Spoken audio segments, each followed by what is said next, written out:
Welcome into the 16 Sports Extra podcast. I'm Jackson Neal. That's Sabrina Hoover. Today we're talking basketball because, it's almost February. Can't believe it. But we had games for both the men and the women for Notre Dame over the weekend. Sabrina, you were at both of them. I was watching some of them as well. A win for the men. We'll get to that in a second. Right. But the real story right now is this women's team. They lose on Sunday yesterday to Clemson, 65-58. They've now lost 3 out of their past 4. Now, to be fair, 2 of those games were against 2 of the best teams in the country. Right. But this Clemson loss feels like this is the low point of the season. No, I agree. And of course, I went to that game yesterday, that Clemson game, but it was frustrating. It was a very disappointing and frustrating loss considering, again, you've seen this team have some highs and lows throughout the season, but when you think they're kind of clicking and they're kind of getting it, it seems like they go down again. And it's frustrating. And I can see for Hannah Hidalgo, again, she had a 30-point day. She had a great performance. And then to again come out with a loss at home, usually where, the fans are always pumped up for those games. And there was a really good crowd despite obviously the frigid temperatures that have been going on. But no, it's a frustrating loss considering that Clemson, they just looked more aggressive, if I'm going to be honest, like towards the end, towards the fourth period, towards the second half. It seemed like it was more, they're making their free throws. They were rebounding better. They were being more aggressive on defense and just kind of making their shots. And it seemed like they kind of took control of the game towards the last few minutes. And of course, Notre Dame, I think, took what's it called? They came back later on in that game to cut it to 5. But still, just another big loss where it kind of has you shaking your head. Looking at the box score right there, you kind of mentioned the hustle there by Clemson in this game. They out-rebounded Notre Dame 40-20. This is a Notre Dame team, and Hannah Hidalgo, obviously we talk about it off air, on air all the time. In my mind, she is the best, the best player in the country. Right. Like she has the talent to be that. She can score. The steals are in a way that no one in college basketball I can really remember can do that. She puts up 30 points yesterday. She puts up 30 points, 4 rebounds, 6 assists, 8 steals. She is filling up the stat sheet in a way that not many players can do, even in recent or ever college basketball history, and yet this team they can't get it done. She's playing all 40 minutes. They can't get it done, even when they don't take her off the court for a little bit. We kind of knew going into this season, I think something we had talked about was, okay, there's obviously not a big bench. Right now, they're down to the 6 players. Yeah. Ivy trusts 6 players to play in these games. And we knew that was going to become a problem, but especially once this ACC schedule started. Once you have multiple games a week, once you're traveling, once you're playing really good competition. And what have we seen now? They play Louisville, really good team. They lose that game. If they go on the road at UConn, the best team in the country, they lose that game, of course. Yeah. But then it's now they're coming back home, and it's you just were traveling playing these top teams when you only have 6 players. They're exhausted from those games, and then you start losing games like to this Clemson team. We just talked about it, and I pulled it up. According to ESPN's Women's College Basketball Bracket Watch, right now, Clemson is the last team in the field. They're that last team. Miami's the first team out. Now, Notre Dame able to beat Miami, but lose to Clemson. Notre Dame currently, this was published about several days ago, so it's a little out of date. It was updated on the 23rd, actually. Notre Dame, they had them as a 7th seed. They'd previously been an 8 or 9 seed before, so they're moving up a little bit. Right. After this loss, they're going to be dropping. And if you look at who they're losing to, Clemson, the last team in, close game against Miami, a game where they were trailing for a while, they were able to come back and win. That's the first team out. This Notre Dame, and I think it's hard for people to realize this with this Notre Dame women's program because of how great of a program this is, but this year, the Irish are a bubble team. Yeah. They're right there on the it's going to come down to, the selection show, and they're not gonna know if they're in the bracket or not. The past couple of years, it's been, are they a 2 seed? Are they a 3 seed? They're obviously going to be hosting, but now they're obviously not hosting, and there is a real chance if this starts to kind of go off the rails a little bit more. Yeah. There's a real chance that you're talking about out of the tournament completely. And I like how you mentioned that as well, because about this success this team has had, because they are used to a lot of success. I mean, Ivy's had a lot of great teams in her career, but that's the one thing that she mentioned during the press conference is like, I think someone asked about the toughness of, how to find the toughness out of these players. And she was saying, maybe do something in practice to get the toughness out of them. But Hannah Hidalgo obviously interrupted her and was like, it's up to us. It's up to us, the players on the court, to get this done. And I think that's one thing that Ivy, I mean, I'm not saying she's, not struggling would be the right word, but it'd be like, it's so new to have a team that, hasn't, played in a lot of big games like these, like the UConn games and all the Miami or whatever it may be, and then just played in atmospheres like this, or maybe even played with a girl like Hannah Hidalgo on their team before. It's a lot of newness for a lot of these transfers. And I think that's the number one thing is, how does Ivy in practice get all these girls to equally be tough and equally be aggressive with a lot of the girls that really, again, haven't been on this big of a stage, and of course, trying to get their feet wet with different games. So again, it's just going to be interesting to see, just like you said, like how they can respond in this matter and throughout the season. But again, right now, it's just looking like it's almost like when they do find momentum, it gets lost later on, a few games down the road. And I don't know if it is toughness or if it's just, the mental side of things with a lot of these girls. I don't know. No, you're right. And, speaking of the kind of the transfers, it's like the problem that we, have with this team, the problem that I think we kind of saw going into the year were that, okay, there were some transfers from some big places, like big solid basketball schools, but these were players that were not producing at those schools. Right. A player like Vanessa De Jesus, I've actually been impressed because coming into this season, she was at Duke, she averaged 3.1 points a game last year. She was, a backup guard, doesn't really do much scoring. This year, she's had a couple games where she's hit some threes and shown a little more offensive game. But the problem is she's not a consistent producer. I mean, in this game, she played 38 minutes and had 0 points. That is not a stat line you could be having from one of your starters if you're playing your starters 38, 40 minutes a game with only one person coming off the bench. Yeah. Is that they need those players besides Hannah to score more. And look, I don't know if it's Hannah not creating enough. I don't know if it's whatever, but like she's doing everything she can. And this roster built around her there isn't enough options. There's not really another person you can turn to her. I'd see, Yayana Moore, 16 points. That's solid, but it's like there's really no consistent number 2 option game in and game out. I mean, Cass Prosper, 40 minutes, 6 points. There's not that level of like, okay, if they take away Hannah, what do we do? Right, exactly, and that's the scary part too, because again, this team without Hannah is like you're all over the place. But the one other thing I was going to mention is KK Bransford. I know she's been hurt for quite some time too. When they get her back, I mean, I know this team will look different for sure. I think that's one thing that they are obviously losing right now and, trying to make up on the court. But that's just the biggest thing I think that has hurt this team is some injuries here and there. And then also it's just, I guess I want to call it toughness, the lack of toughness. I'm not exactly sure what word I want to use yet, but I guess it's just that. And, just continuing to find, gelling of this new team right now. And I think what it really comes down to, the biggest thing for me is this roster construction. We knew it coming in, and it's showing that it's not good enough right now.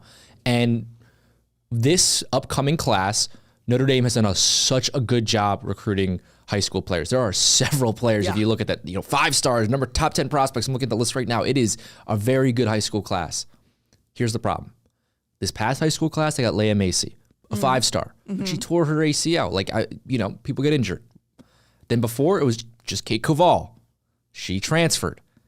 If you have multiple recruiting class, that is 2 straight recruiting classes where you don't have anybody producing on your team from it. Right. And I get the transfer portal especially in basketball, you can really build through that. But for a program like what Notre Dame wants to do, for a program where they want to be competing for a national title, I mean, this was a team that 365 days ago was ranked number 1 in the country. Crazy. This is a program that big. There's multiple banners for national titles. If you want to be producing at that level, you need to be signing more than just one player a cycle, because if that one player, Koval, transfers, okay, that's off your team. If that one player, Macy, just gets injured, injuries happen. Yeah. There's no production. So you have no production from 2 straight years of recruiting. That is, you can't have that. Now, I will give Ivy credit and the staff credit. They saw that and completely changed up their philosophy with this incoming class. This incoming class has a lot of talent. Yeah. A lot of talent, multiple players. I mean, next year, depth will not be an issue. Exactly. So they found that. But the problem is they found it a little bit, probably about a year or two too late. Yeah. No, I agree. And again, I think this entire year has been a learning process for both the players and Ivy because, again, just like we mentioned, this entire team has only known success. You know, Ivy's been a part of this Notre Dame program, you know, had a lot of success here. And now being a coach, obviously, for a program like Notre Dame comes with a lot. And I also do want to mention in the press conference after yesterday's game, she did apologize, which I think was actually crazy that she apologized for the fans. She was like, I'm sorry to the fans that come to these games. You know, they always pack the stadium, always pack the arena. I'm sorry that they had to see us play like that. And I think that was telling because, again, like usually some coaches will do that, but you can tell Ivy really cares about the people that do attend. She cares about the university. And I think even to her, it was, you know, a disappointing, obviously frustrating loss, but also she felt for the fans that have been there. You know what I mean? Yeah, because right now the new top 25 came out today. Obviously, Notre Dame not ranked as they haven't been ranked. They also are not receiving any votes. So they are out of the poll and they're out of it very convincingly.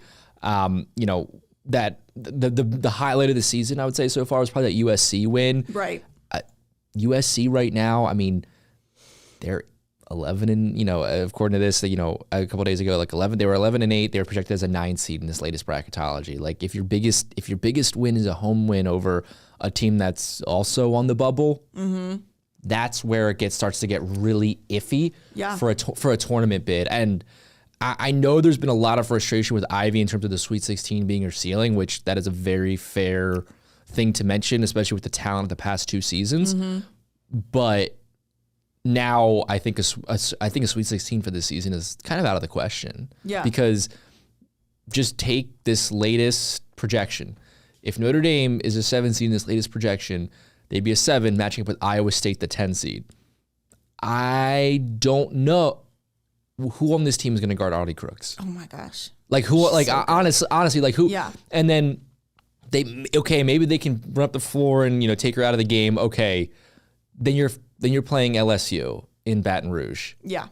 Like with a crowd like that. Yeah. And that's the problem is that when you start because Notre Dame's been hosting so often, they're not used to this. But when you start dropping these seed lines in women's basketball, all of a sudden you're talking about playing these South Carolinas, these LSUs, these UConns in the second round at their place. And those places, just like Purcell can get when Notre Dame's hosting a big game in the tournament, those places get rocking.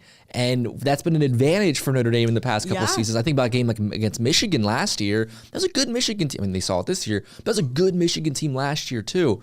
I think being at home really helped the Irish in that game. Obviously, they're a better team, but still really helped. They won't have that. They're going to have the exact opposite this season. No, I agree. And I think you mentioned it, that USC game being a big one for them. I also want to point out that North Carolina one. That was a big one for me as well, you know, winning that one. I know that one was at home, obviously, you know, a good advantage there. But, you know, to have number 22 North Carolina come in, you know, into their home and, you know, win that game 73-50, that was kind of a turning point where I was like, all right, well, this team has shown that they can, you know, win games like these. And then they end up losing to Louisville, obviously, at home. So, again, it's just the inconsistency. It's the mental state of some. I'm not exactly sure what word I want to use for it, but it's just, I guess the biggest thing is just frustrating. And now with the way the ACC works is that you lose this game. It's very disappointing. You're falling out of the poll. You're struggling right now. And I mean, although looking outside, this might be a good thing. What's your reward for that? You get to go out to California. Yeah. And you have a West Coast road trip. It's like you're playing 40 minutes. You have 6 players. It's like you're already tired. Hop on a plane, go out, you know, a couple time zones away. And this is, you know, Cal, Stanford. Definitely Stanford is not what Stanford used to be. And Cal is, you know, they're 3-5 in the conference. Stanford 4-4. Like, it's not like these are great teams, but Notre Dame's 5-4, and these are the types of moments where it's like on a West Coast road trip. Is this where you drop a game to a Stanford team where, you know, maybe you shouldn't, but it's tough.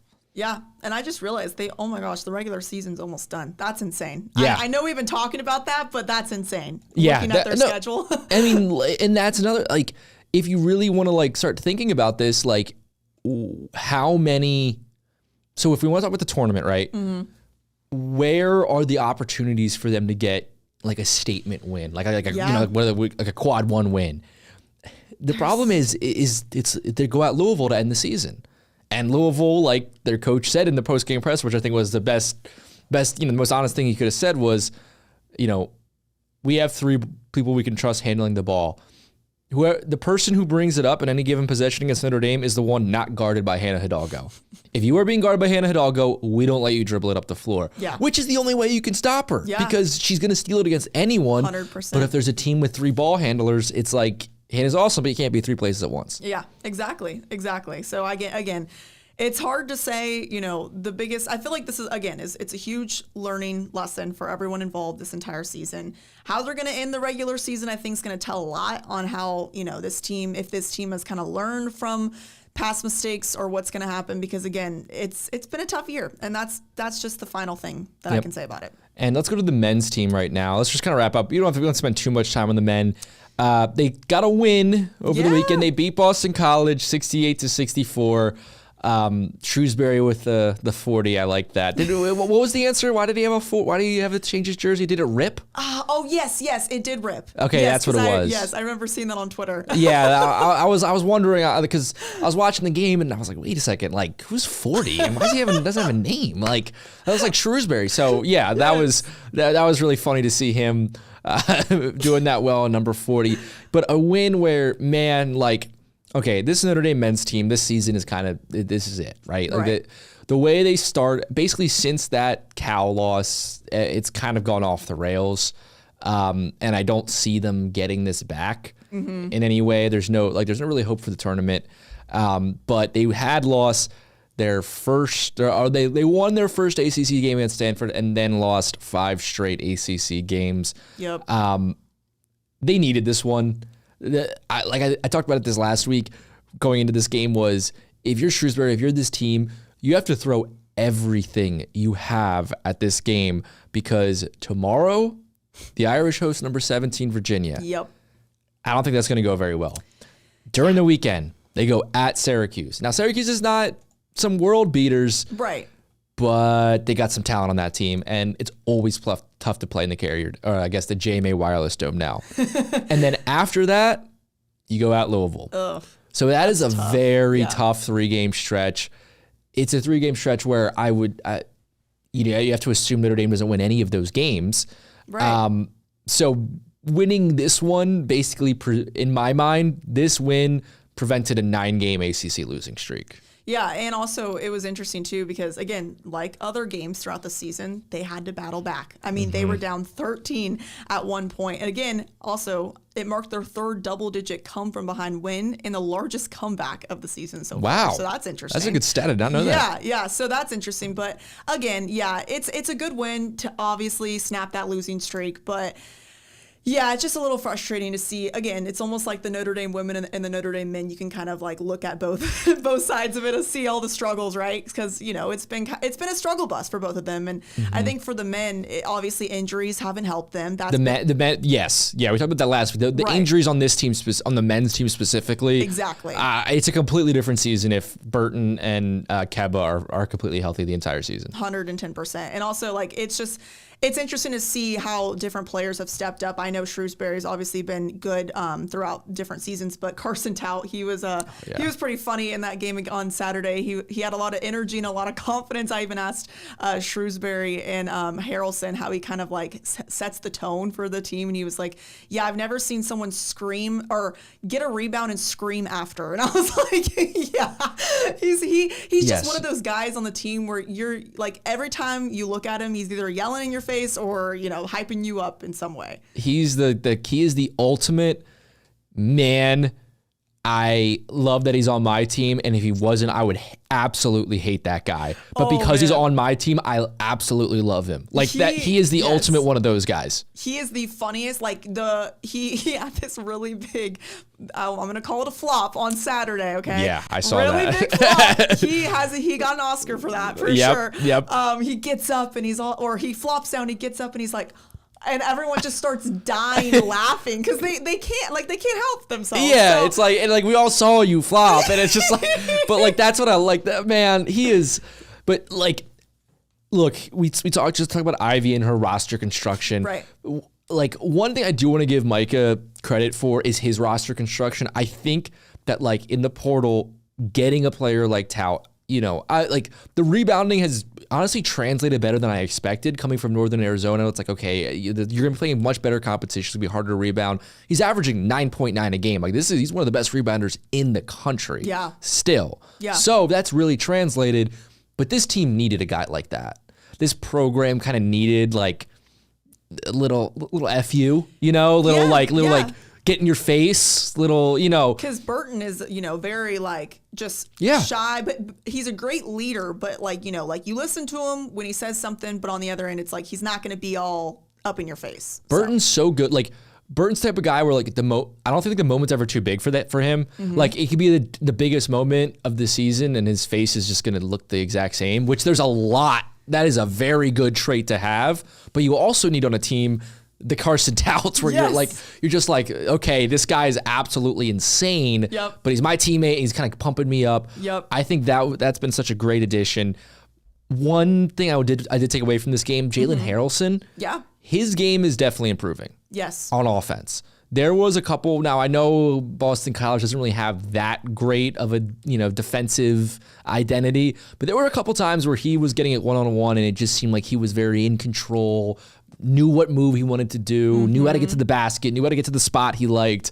And it was a mismatch for sure. But like that's why you get a guy like that is because at that size with that athleticism, he presents a lot of mismatches. So seeing him get that done was pretty nice. In a season where it's a lost season. And there are definitely things with Shrewsbury where as a coach, I question, but I don't know how. Mark, your best player's injured, and then one of your big guys who's like a heart and soul leader of the team in Keba, like he's injured as well too now. Like, what are you supposed to like? There's not many like this. There's not many teams that could survive that, and Notre Dame just doesn't have the roster to survive that. No, I agree. Yeah, it's been, again, just like I said, with the Notre Dame women and the Notre Dame men, it's been a frustrating year. I also want to point out, in that game, I think I mentioned, or I showed the crowd in the beginning. That game was packed. Like usually, and I'm not saying, well, okay, it is a thing. Like for a lot of Notre Dame men's basketball games, there's not a lot of people that go to that, and Shrewsbury knows that. Yeah. Well, after the game, he was even like, I am just so thankful for everyone that was there. I mean, the student section that was there was literally yelling the entire time. I couldn't hear myself think. Yeah, it was crazy. For them to show out for a team that had lost 5 straight, for a really cold, snowy day. Even Shrewsbury was like, this is amazing. And I know the players also appreciate that as well. So that's a really good point, because you are right. I mean, recently, like the crowd has not been there for Notre Dame men specifically. I mean, the women always draw very well, but the men have not really gotten support. Yeah, the crowd shot right there. Yeah. Like getting that is part of a program, and I think people overlook that a lot of times when it comes to college programs. Is like having that student buy-in, having that whatever. Like, in Notre Dame, we're just so used to it because of the football team, obviously one of the best football teams and all that. It's like, but no, like when you have in college basketball, those programs where the students are buying in and they're really there and they're creating a great atmosphere, that is a big part of building a program in college basketball that I think sometimes gets overlooked. Yeah. And again, it's a huge advantage. I mean, it's amazing how a big crowd coming to your games can really, help out the players. And for an example, look at a Boston College home game. It's gotten, I mean, they showed some fight in this game. They lost this one, but man, it is sad to see what's happened with that program, because that's a program that does have some solid history, in a good basketball town in Boston. Right. If there's been some things going viral on social media with their like crowd. It is very, very bad. So to see like, even if Notre Dame's not having the season they want to have, to still have that fan support, still have that fan buy-in is really important, because we've seen other programs, even in the ACC, even the program Notre Dame just played, struggle to maintain that, even if they have kind of a good tradition of, I think Boston College, like, they've had some good teams in their history. It's like recently just has not been the community support around them. Yeah. But I think that's... Sorry, I was going to say one more thing. After the game, too, Harrelson talked about, like, the belief this team has had. Even, again, I know they had some really, back-to-back wins, back-to-back losses, 5 straight losses. And, for them to still put up that fight, in that game being down 13. I think that says a lot. So that's a really good point. I think that's, okay, with a season like this, the questions about Shrewsbury and how long he's going to be coach, those are obviously going to come up, because it's year 3. We said this coming into the season. This is the roster that, like, I didn't think they were going to make the tournament, but I thought they were going to be a bubble team. I thought they were going to be right around there in the mix. And then they're not. And we already talked about the injuries, so we'll throw that out there. But this is a team that people had some expectations for the most part in Shrewsbury's 3rd year. It's not gone that way. And I think there's like a level of like, obviously, this is all Shrewsbury's fault, but I like that point where it's like he's kind of doing the best he can with what he has. Exactly. And especially if Harrelson's saying that too, that's a guy that like you're going to need that guy around. Yeah. So if he's bought in because of that, like that's another reason to keep Shrews around. Yep, exactly. All right. Well, I think that's just about it. Disappointing basketball. Yeah, I was gonna say disappointing. Not very positive news. Yeah, unfortunately, like it's there's not been a lot of positive stuff to talk about, but we will have hopefully some more positive stuff. We're gonna have some high school basketball. I can't believe sectionals already. The draw was the other day. Yeah. Like so like that's happening. That's coming up. Then we're also gonna have, if we want to go to Notre Dame sports, the men's lacrosse team. That's almost starting up. You saw them have their exhibition against Utah. I talked with the team.